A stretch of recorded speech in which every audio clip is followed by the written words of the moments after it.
All right, happy Wednesday, happy magic week. Y'all, we are speaking some stuff into existence.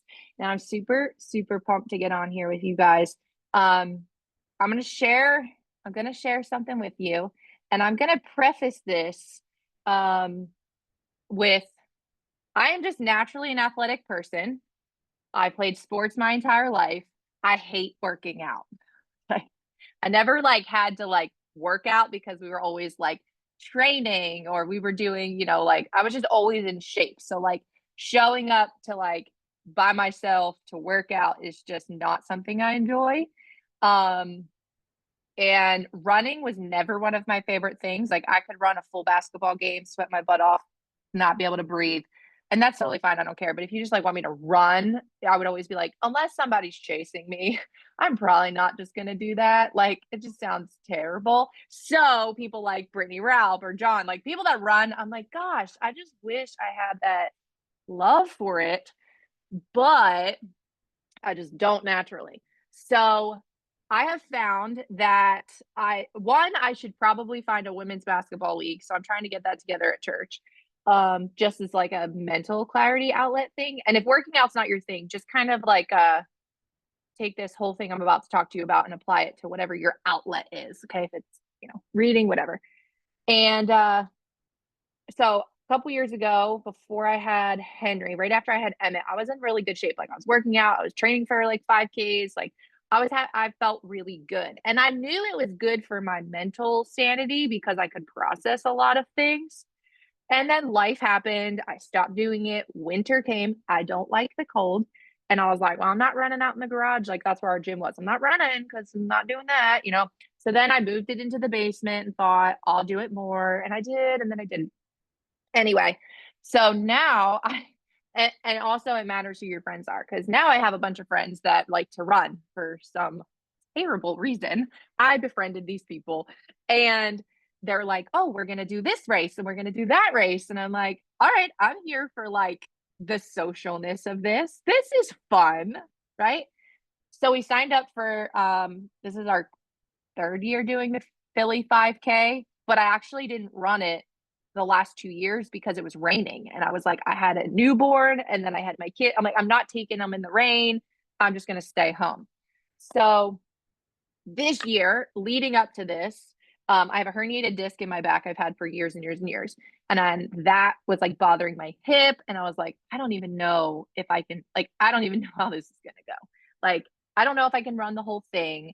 And then the other thing was, I run in my 68-degree basement. Conditions are perfect. It was like 30 degrees the morning of the race. I'm like, I'm going to be sucking air. My lungs are going to be on fire. I'm never going to make it. And my girlfriend, her 7-year-old, who's friends with my daughter, she's like, I want to run it. I'm like, great. I'm going to get shown up by a 7-year-old. This is terrible. So she's like, I'm like, so what are we doing? Are we walking? Are we running? What are we gonna walk, jog? What are we doing? Because I'm like, I really don't know if I can do this. And then I started. So she's like, I don't know. It's gonna be a morning of decision. I'm like, all right, great. Now we are with this. So meanwhile, I was talking to Sharon, who is a personal trainer. I don't know why I have all these sweet friends that like to work out. And she's like, I said, I'm scared I'm going to be alone. And she's like, you're not going to be alone. There's going to be thousands of people. And I was like, I don't want to be by myself running through Philadelphia.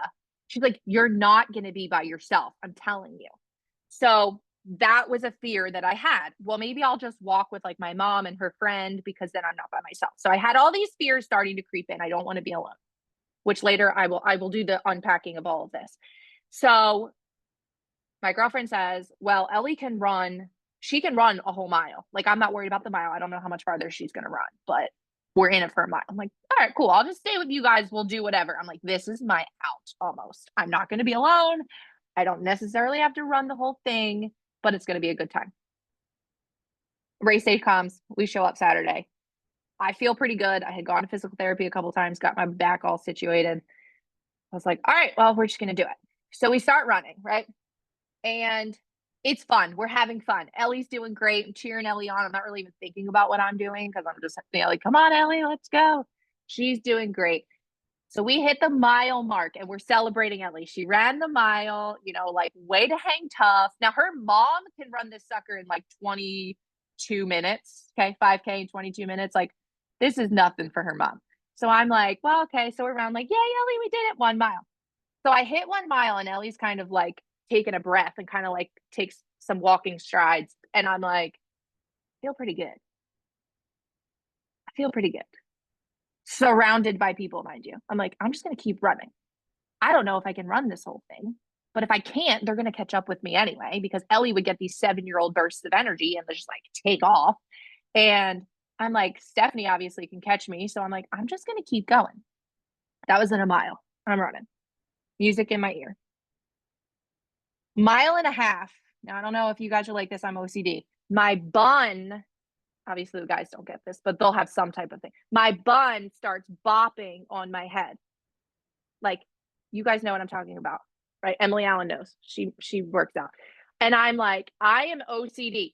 Like, I can't, I don't like wearing sleeves when I run. Like, if something feels off, it feels like I'm gonna die, right? So I'm running. It's cold. I've got a sweatshirt on, which I'm already mad about. Long sleeves under that, like thin one, and then a t-shirt. So bun's bobbing. I'm like, forget it. Forget it. Just stop thinking about the bun. Just keep running. Okay. It's 1.5 miles. Running. We're going. We're going. Now we hit a hill and I'm like, oh God, just running. Just keep running. And I'm passing people, passing people, passing people. People are walking. People are jogging slower than me. I see the water station. I'm like, this is freaking 2 miles. It has to be 2 miles because we're here. I'm like, I have 1 mile left. There ain't no freaking way I'm going to stop running now. And I don't know how I got here, but I'm going to keep running. Okay. So we hit 2 miles. My chest is on fire from the hill and it's 30 some degrees. And I'm like, why does my chest hurt so bad? Why does my chest, like, I'm fine. Like, I'm like, my breath's caught up to me. Like, I'm okay. You're okay. So I turn my music up. Just keep running. So that was like 2 miles. 2.5 miles, I start to realize I have legs. Okay. I'm like, okay, I've got legs. Like my hip flexors are burning. I'm like, doesn't matter. Doesn't matter. Turn the music up. Now I'm sweating. Like I can feel it on my skin. And I'm like, if I try to take this stupid sweatshirt off, I'm going to get a cramp. Then I got to tie it around my waist because I ain't throwing it. It's one I actually like. And then that's going to bop around on my hips and it's going to throw my rhythm off. I'm going to be like, this is my brain, you guys. Remember that video I shared a couple weeks ago of that girl running and like her dad was talking in her ear? Okay, my dad was not in my ear. It's Satan in my head. And I'm like, I'm going to put this thing on. Like, I'm going to be off. This is going to be terrible. Turn the music up. So I'm running. We're hitting like I can see the last turn and people are yelling last turn, last turn. Now, legs are burning, passing people, finish the race, and I actually don't even feel like I was going to die. I was expecting when I crossed that line to be like, I'm out of breath. I'm going to puke. I was literally like I felt fine. It was so weird, right? Done. I'm the first one done, obviously, because they were behind me. Ellie finishes the race in, I think she finished in like under 37 minutes or something with her mom. It was amazing. So then the work in my head like starts to go back. By the time I finished the race, my volume on my AirPods was all the way up. Okay. I start unpacking this stuff and I'm like, okay, because I'm sick and everything I think about is plexus. So here we go.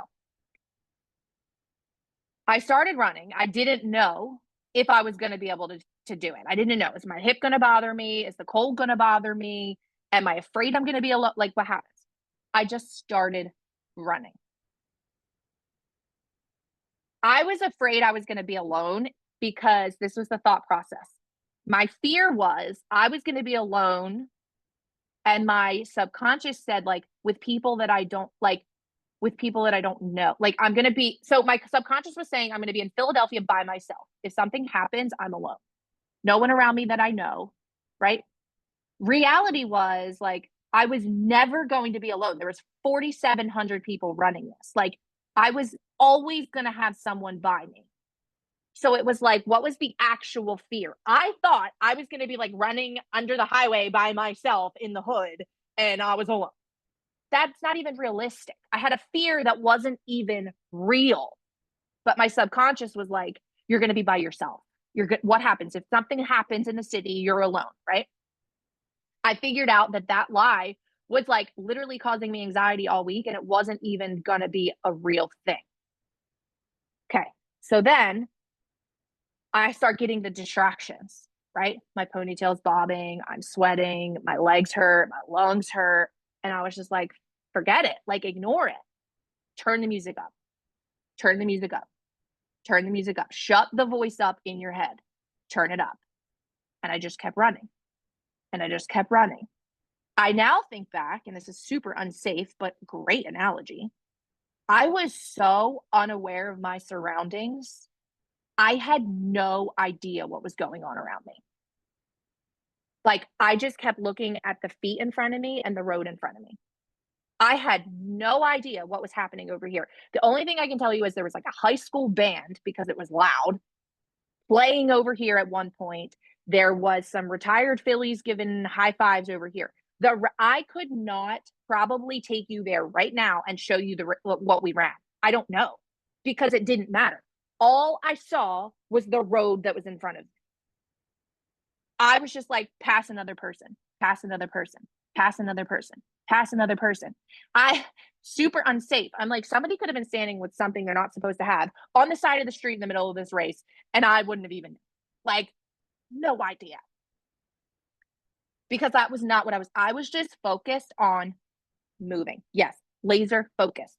And I can tell you, I wasn't thinking about the arch at the end with like finish. Like I wasn't thinking about that. I was just thinking, just keep running.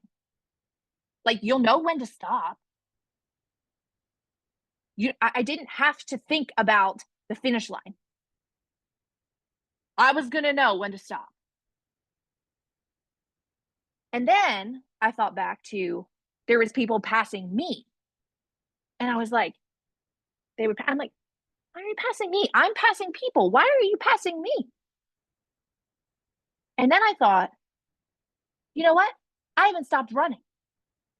I don't know. If you ran for a quarter of a mile, you've walked the last God knows how long, and now you're running again. I don't know what you were doing, but I haven't stopped running. So you're back here taking a break, getting bursts of energy, and I'm like, oh my gosh, I'm getting passed by all these people. No, I have been consistently running. You keep stopping and starting and getting bursts of energy that I don't have, and I'm going to pass you again. And we do that in our business. We compare ourselves because, whoo, there goes somebody. Oh my gosh. You don't know what they were doing before that. You don't know what it looked like before that. And now you're like, oh my gosh, there's another person that passes me.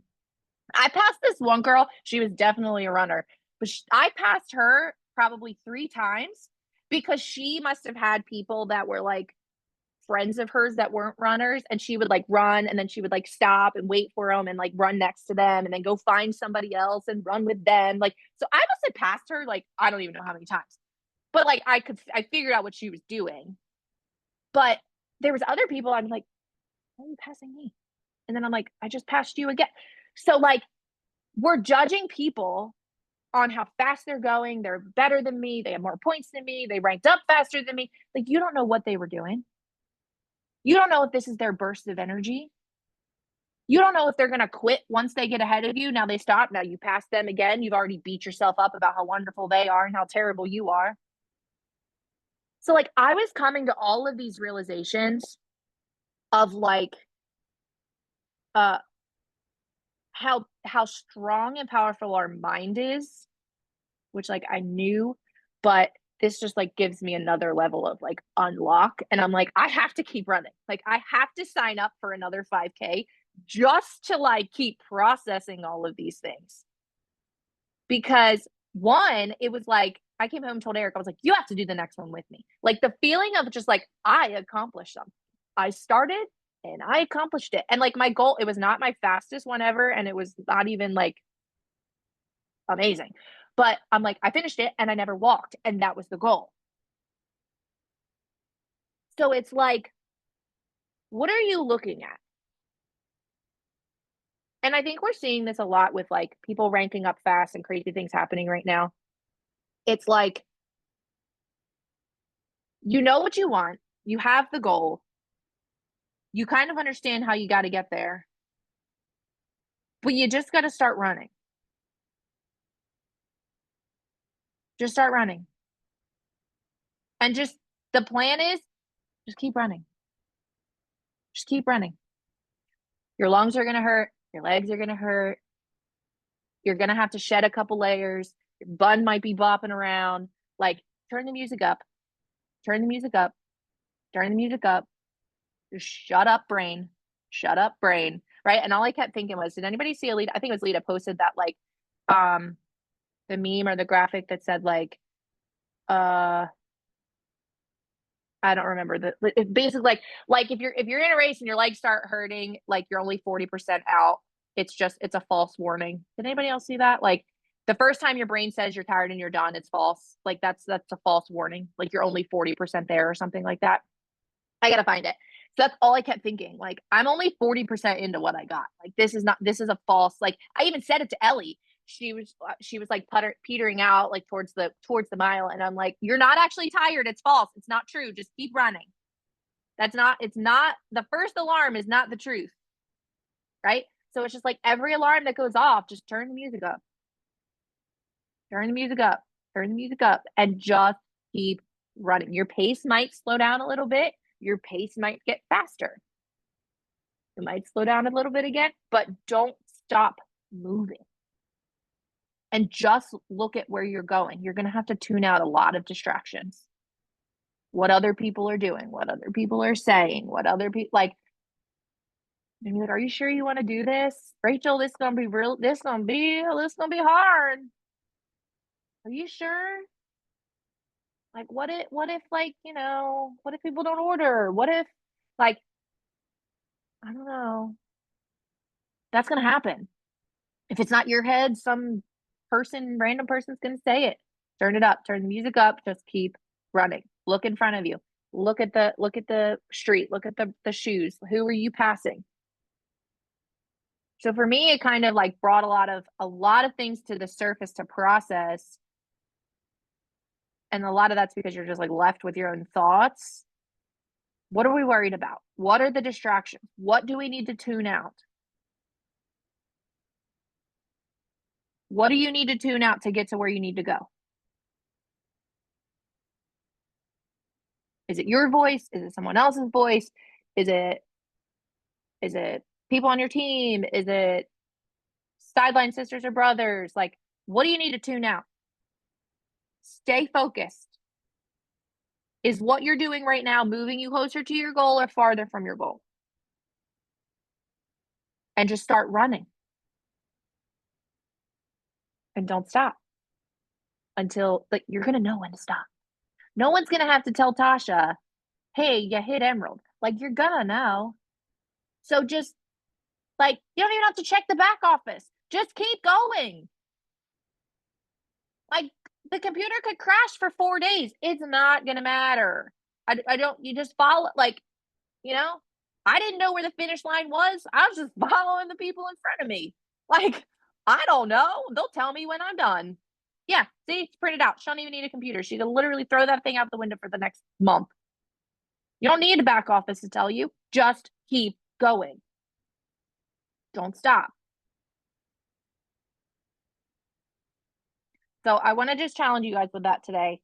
That like when distractions come, when your own brain starts talking to you, first off, figure out if the fear is even real. Is this even a real threat? Is this even real? Like, why am I afraid of this? Figure out if it's real. Figure out a way, like, what works for you. When you have when you're distracted and like, because it's gonna happen. Okay, it's gonna happen. Something's gonna happen. Your legs are gonna hurt. Your chest is gonna burn. You're gonna get a cramp. Somebody's gonna get a refund. Like, it's gonna happen. What are you gonna do to cancel out the noise? It may literally be turning music on. Do it. Turn the music on, sing and dance around. It may be going for a run. It may be sitting in silence. It may be walking around outside. Like whatever it is, cancel it out. But stay in it. Stay focused. Don't look to the side. It's the worst thing you can do. So we've got lots of big goals, and I want you guys to go after them. You've got what, 5 days? 5 days in this month, and finish this month strong. Okay, get ready for April. Start the conversations now. It might take 5 days for people to answer, right?